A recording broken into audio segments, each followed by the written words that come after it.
રાજ્યના પોલીસ વડા GS મલિકનો આદેશ, પોલીસ ઇન્સ્પેક્ટર દરરોજ 2 કલાક નાગરિકોને મળશે.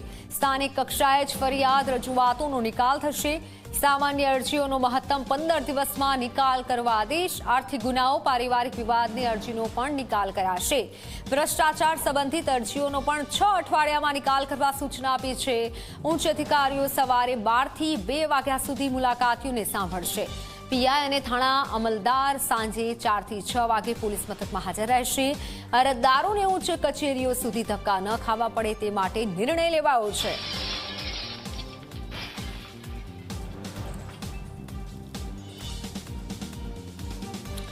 ઉચ્ચ અધિકારીઓ પણ હાજર રહેશે. દરરોજ 2 કલાક લોકોને સમય આપવો પડશે. પીઆઈ દરરોજ સાંભળશે લોકોની ફરિયાદ. સાંજે 4 થી 6 વાગે પોલીસ મથકમાં પીઆઈ હાજર રહેશે. ફોનલાઈન પર સંવાદદાતા ઉદય જોડાઈ ચૂક્યા છે. ઉદય, આ ખૂબ મહત્વનો નિર્ણય કરવામાં આવ્યો છે, જેમાં ઘણી બધી બાબતો છે જે ડીજીપી GS મલિકે આદેશ કર્યો છે. જરૂરથી જે પ્રમાણે નવા ડીજીપીની નિયુક્તિ થઈ છે, જ્ઞાનેન્દ્રસિંહ મલિક અત્યારે એક્શન મોડમાં દેખાઈ રહ્યા છે. એક બાદ એક મિટિંગોનો દોર શરૂ કરવામાં આવ્યો છે. સાથે સાથે એક બાદ એક જે અસરકારક નિર્ણયો જે લેવાના હોય છે એ નિર્ણયો પર થઈ રહ્યા છે. જે પૈકીનો એક નિર્ણય છે કે પોલીસ કમાન્ડથી પીઆઈ સુધીના અધિકારી દરરોજ 2 કલાક જે છે એ નાગરિકોને સાંભળવાના રહેશે. એટલે કે ક્યાંક ને પ્રજા હેતુ અને પ્રજા માટેથી આખો નિર્ણય લેવામાં આવે છે. સ્થાનિક કક્ષાએ જે ફરિયાદો આવતી હોય છે તેની રજૂઆતો કરવામાં આવે છે, એનો નિકાલ તાત્કાલિક કરવામાં આવે.